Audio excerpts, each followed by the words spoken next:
الحمد لله رب العالمين والصلاة والسلام على سيد المرسلين اما بعد فاعوذ بالله من الشيطان الرجيم بسم الله الرحمن الرحيم الصلاة والسلام عليك يا رسول الله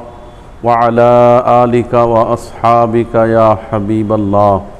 الصلاة والسلام عليك يا نبي الله وعلى آلك وأصحابك يا نور الله صلی اللہ تعالی علیہ وسلم۔ محترم پیارے پیارے عاشقان اہل بیت و عاشقان صحابہ، محرم الحرام کا مہینہ عن قریب آنے ہی والا ہے۔ یہ مہینہ اسلامی سال کا پہلا مہینہ ہے۔ اس مہینے کی بڑی فضیلت ہے، بڑی عظمت ہے، بڑی برکت والا یہ مہینہ ہے۔ اس مہینے میں روزے بھی رکھے جاتے ہیں، نوافل بھی پڑھے جاتے ہیں،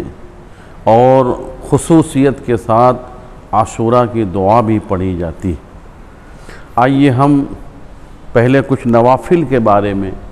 آپ کو بتاتے ہیں۔ ام المؤمنین حضرت سیدہ عائشہ صدیقہ رضی اللہ تعالی عنہا روایت فرماتی ہیں کہ جو شخص محرم الحرام کی پہلی رات میں شب بیداری کرے، یعنی رات میں جاگ کر عبادت کرے اور کم سے کم 8 رکعت نفل اس طرح پڑھے، 8 رکعت نفل اس طرح پڑھے کہ ہر رکعت میں سورہ فاتحہ کے بعد 10 بار قل هو اللہ شریف پڑھے، ہر رکعت میں سورہ فاتحہ کے بعد 10 مرتبہ قل هو اللہ شریف پڑھے۔ تو حضرت عائشہ صدیقہ رضی اللہ تعالی عنہا فرماتی ہیں کہ میں بروز قیامت اس کی اور اس کے گھر والوں کی شفاعت کروں گی، اگرچہ اس پر دوزخ کی آگ واجب ہو چکی ہوگی۔ سبحان اللہ، کیا پیاری خوشخبری سیدہ عائشہ صدیقہ رضی اللہ تعالی عنہا نے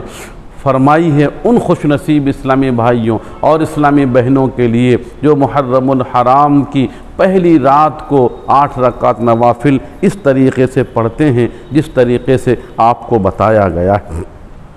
مزید حدیث پاک میں ہے محرم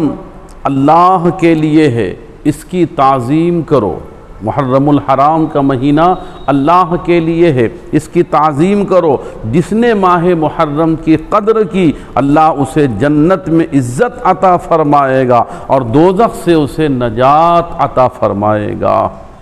حضرت ابن عباس رضی اللہ تعالی عنہما کی روایت ہے، حضور اقدس صلی اللہ تعالی علیہ وسلم نے ارشاد فرمایا، جس نے ذی الحجہ کے آخری دن اور محرم کے پہلے دن میں روزہ رکھا، گویا اس نے پچھلے سال کو روزوں میں ختم کیا، یعنی سال بھر روزہ رکھا اور آئندہ سال کو بھی روزے سے شروع کیا، اللہ تبارک و تعالی اس کے 50 برس کے گناہوں کا اس روزے کو کفارہ بنا دے گا۔ سبحان اللہ، کتنی سعادت کی بات ہے۔ اس مہینے میں روزہ رکھنا کتنا ثواب کا کام ہے، یہ ابھی آپ نے سماعت فرمایا۔ مزید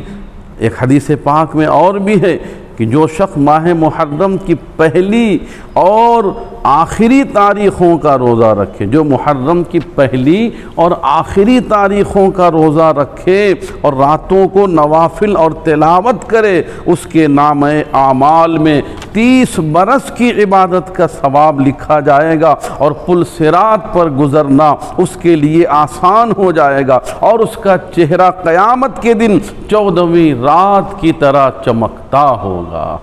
سبحان اللہ، سبحان اللہ۔ پیارے اسلامی بھائیوں، تو یہ ہیں محرم الحرام کے مہینے میں روزہ رکھنے کی فضیلتیں اور اس کی عظمتیں اور برکتیں۔ ہم بھی ہمت کریں اور محرم الحرام میں کچھ نہ کچھ روزے ضرور رکھیں، اس کی برکتیں ہمیں خوب ملیں گی انشاءاللہ تعالی۔ اور روزہ رکھنا کوئی مشکل کام نہیں ہے، ابھی تو موسم بھی معتدل ہو گیا ہے، اس معتدل موسم میں اگر ہم ہمت کر کے روزہ رکھیں گے تو پیارے اسلامی بھائیوں اور اسلامی بہنوں انشاءاللہ تعالی روزے کی بھوک اور پیاس کی وجہ سے ہمیں کربلا والوں کی بھوک اور پیاس یاد آئے گی، اور انشاءاللہ تعالی جب کربلا والوں کی بھوک اور پیاس یاد آئے گی، امام حسین کی پیاس یاد آئے گی، علی اصغر اور علی اکبر کی پیاس یاد آئے گی، قاسم کی پیاس یاد آئے گی، تو انشاءاللہ تعالی مزید ہمیں روزے میں اور زیادہ روحانیت ملے گی، اور انشاءاللہ تعالی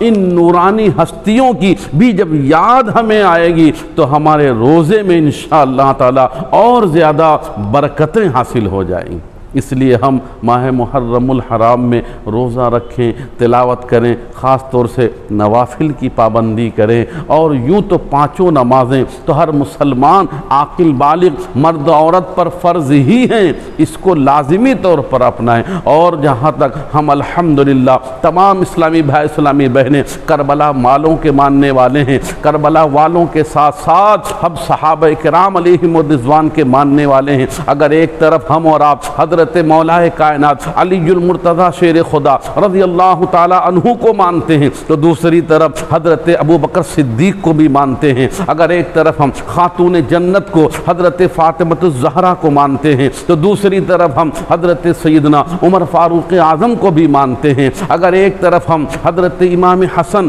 اور امام حسین شہید اعظم رضی اللہ تعالی عنہما کو مانتے ہیں تو دوسری طرف ہم اور آپ عثمان غنی رضی اللہ تعالی عنہ اور تمام صحابہ کرام علیہم الرضوان کو مانتے اور ان سے محبت کرتے ہیں۔ اس لیے ہم ان محرم کے مہینے میں ہم صحابہ کرام کے بھی واقعات پڑھیں، اہل بیت کے بھی واقعات پڑھیں، اور کربلا والوں کی بھی واقعات پڑھیں، ان کے شہادت کے واقعات پڑھیں، اور ان کے واقعات کو پڑھ کر اپنے اندر جوش ایمانی پیدا کریں، اور نیک بن کر زندگی گزار کر اور دین کے لیے اپنی جان کو نثار کرنے کا اپنے اندر جذبہ بیدار کریں۔ محرم الحرام ہمیں یقین جان لیجئے کہ ہمیں جہاں دنیا میں ہمیں نیک بنانے کے لیے آتا ہے وہیں ہمیں آخرت کی بھی فکر دلا رہا ہے، اسلام کے نام پر مر مٹنے کا جذبہ ہمیں دلا رہا ہے۔ اس لیے ہم تمام اسلامی بھائی اور تمام عاشقان غوث و خواجہ، تمام عاشقان اہل بیت، تمام عاشقان